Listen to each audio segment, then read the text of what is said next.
ఇప్పుడు కనిపించకుండా పోయింది. వాడవాడలా కథం తొక్కిన కారు పార్టీ శ్రేణులు కనుమరుగయ్యాయి. ఎన్నికలంటే ఎగిరి గంతేసే గులాబీ దళంలో ఇప్పుడు చడీ చప్పుడు కనిపించడం లేదు.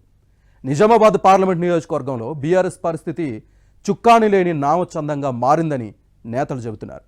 ఆ పార్టీ అభ్యర్థి బాజిరెడ్డి గోవర్ధన్ను వెన్నంటి నడిచే నేతలు కరువయ్యారు.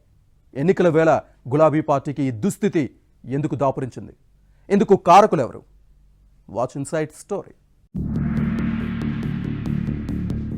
ఢిల్లీ లిక్కర్ స్కామ్ లో బీఆర్ఎస్ ఎమ్మెల్సీ కల్వకుంట్ల కవిత అరెస్టుతో నిజామాబాద్ పార్లమెంటు నియోజకవర్గంలో పార్టీకి పెద్ద దిక్కు కరువైంది. లోక్సభ ఎన్నికల సమయంలో పార్టీని ముందుండి నడిపేదెవరనే ప్రశ్న గులాబీ నేతలను వేధిస్తోంది.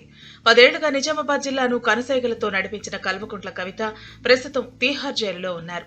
దీంతో సానుభూతి చూపడం తప్ప సహాయం కోరే పరిస్థితి లేకుండా పోయింది. వాస్తవానికి ఈ ఎన్నికల్లో ఆమె నిజామాబాద్ నుంచి బరిలోకి దిగుతారని అంతా భావించారు. 2019లో ఓడించిన బీజేపీ ఎంపీ ధర్మపురి అరవింద్పై ప్రతీకారం తీర్చుకోవడానికి మళ్లీ రంగంలోకి వస్తారని కారు పార్టీ క్యాడర్ భావించింది.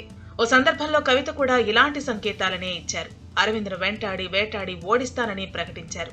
బీజేపీ అభ్యర్థిగా అరవింద్ బరిలోకి దిగి సమర సన్నాహాలు చేసుకుంటుండగా కవిత పేరును ఎప్పుడు ప్రకటిస్తారా అని ఎదురు చూశారు. కానీ ఆలోపే ఢిల్లీ లిక్కర్ స్కామ్ కేసులో జైలుకి వెళ్లాల్సి వచ్చింది.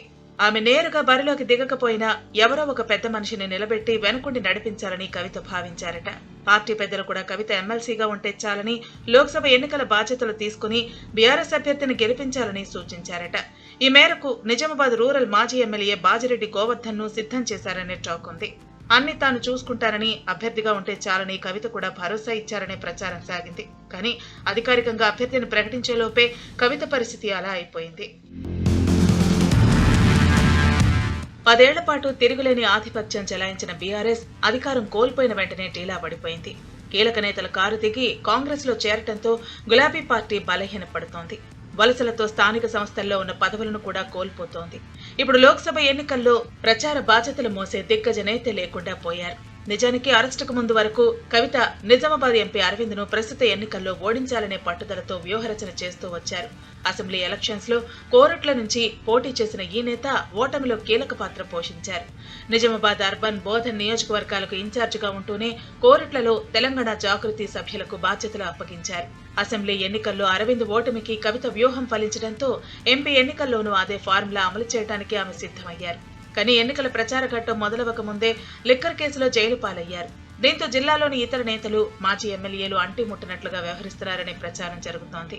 కొందరు విదేశాల్లో విహరిస్తుంటే మరికొందరు సొంత పనులు చక్కబెట్టుకుంటున్నారనే టాక్ నడుస్తోంది. గతంలో ఎమ్మెల్యేల మధ్య తీవ్ర స్థాయిలో విభేదాలున్నాయి. మంత్రిగా పనిచేసిన వేముల ప్రశాంత్ రెడ్డికి ఎమ్మెల్యేలకు పడేది కాదు. పార్టీ జిల్లా అధ్యక్షుడిగా ఉన్న ఆసన్నగారి జీవన్ రెడ్డికి ఇతర నేతలతో సఖ్యత లేదు. ఎవరికి వారే యమునా తీరే అన్న చందంగా ఉన్న నేతలు ఇప్పటికీ అదే ధోరణి కొనసాగిస్తున్నారు. దీంతో ఆ పార్టీ అభ్యర్థి బాజిరెడ్డి గోవర్ధన్ వెంట నడిచేవారే లేకుండా పోయారు. స్వతహాగా గోవర్ధన్కు మాజీ మంత్రి ప్రశాంత్ రెడ్డికి మధ్య విభేదాలున్నాయి. పార్టీ జిల్లా అధ్యక్షుడు జీవన్ రెడ్డితో కూడా గోవర్ధన్కు వివాదాలు నడుస్తున్నాయి. దీంతో సహజంగానే ఈ నేతలతో పాటు వారి అనుచరులు మనసు పెట్టి పనిచేయటం లేదట. భారీ లక్ష్యంతో ఇందూరు బరిలోకి దిగిన బీఆర్ఎస్ నేతలు ఇక్కడి పరిస్థితిని చక్కదిద్దుతారా, ఏమీ చేయలేక చేతులు ఎత్తేస్తారా అనే ప్రశ్నలకు కాలమే సమాధానం చెప్పాలి.